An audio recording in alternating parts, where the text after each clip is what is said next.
आज आमचं अधिवेशन संपलंय मगाशी आणि मी सरकारच्या वतीनं व्यक्तिशः माझ्या वतीनं आपल्या गावचे सरपंच संतोष देशमुख यांच्या जी निगरून अशा प्रकारची हत्या झालेली आहे, माणुसकीला काळीमा फासणारी अशा प्रकारची घटना तुमच्या माझ्या राज्यामध्ये, तुमच्या माझ्या जिल्ह्यामध्ये, तुमच्या माझ्या ह्या गावामध्ये झालेली आहे, त्याचं अत्यंत दुःख आपल्याला सगळ्यांना आहे।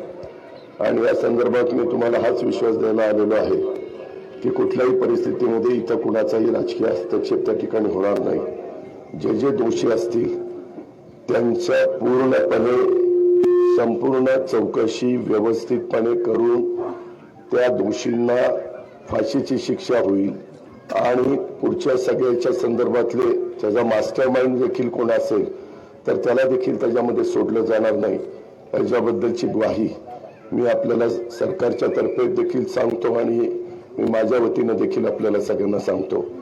या संदर्भात बऱ्याच वेगवेगळ्या प्रकारच्या चर्चा चाललेल्या आहेत, लोक चर्चा करतायत, ह्याच्यातनं वेगळे काही कायदा सुव्यवस्थेचे प्रश्न निर्माण होण्याची शक्यता पण नाकारता येत नाही। परंतु या सगळ्यावर फार बारकाईनं लक्ष राज्याचे मुख्यमंत्री आणि सरकारचं सगळ्यांचं आमचं आहे। मुख्यमंत्र्यांनी कालच आश्वासित केलेले सभागृहामध्ये जे सर्वोच्च सभागृह आपल्या महाराष्ट्र राज्याचं आहे त्या सभागृहामध्ये त्यांनी शब्द दिलेला आहे, आमच्या सगळ्यांच्या चर्चेचा शब्द दिलेला आहे की कुठल्याही परिस्थितीमध्ये ह्याच्या दोन प्रकारच्या आम्ही चौकशा करतोय। एक, कुणाचाही दबाव येऊ नये म्हणून वरिष्ठ पोलीस अधिकाऱ्याच्या उपस्थितीमध्ये त्यांच्या मार्फत देखील आम्ही चौकशी करतो आणि त्याच्यात कुठली शंका कुशंका राहू नये म्हणून दुसरी न्यायालयामार्फत देखील न्यायाधीशांच्या मार्फत देखील आपण त्या ठिकाणी चौकशी करतोय। अशा पद्धतीनं चौकशी होत असताना कुठेही त्याच्यामध्ये त्रुटी राहणार नाही याबद्दलची खबरदारी ही राज्य सरकारच्याकडनं निश्चितपणे गावकऱ्यांना त्या ठिकाणी घेतली जाईल हे मी आपल्याला सगळ्यांना आश्वासित करू इच्छितो।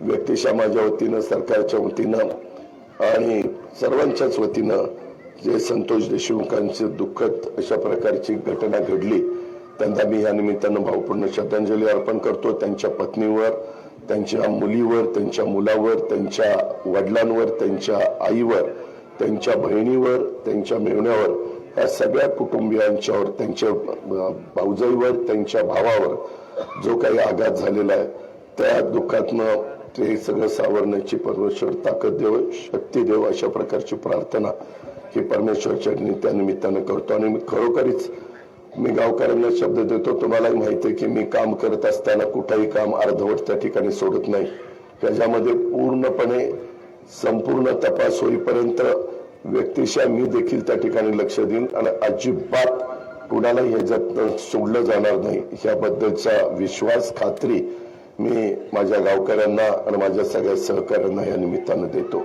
धन्यवाद।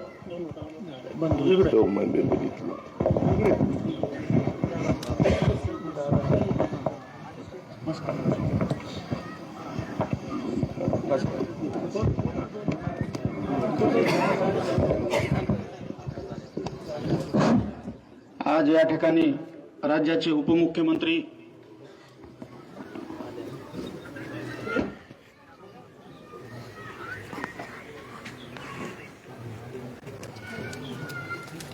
क्षणी पाहतोय, तपासात कुठलीही त्रुटी ठेवली जाणार नाही याची ग्वाही अजित पवार यांनी दिलेली आहे।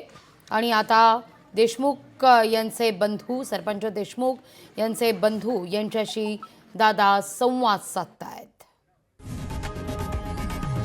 लोकशाही मराठी ऐका, पहा, जागरूक रहा।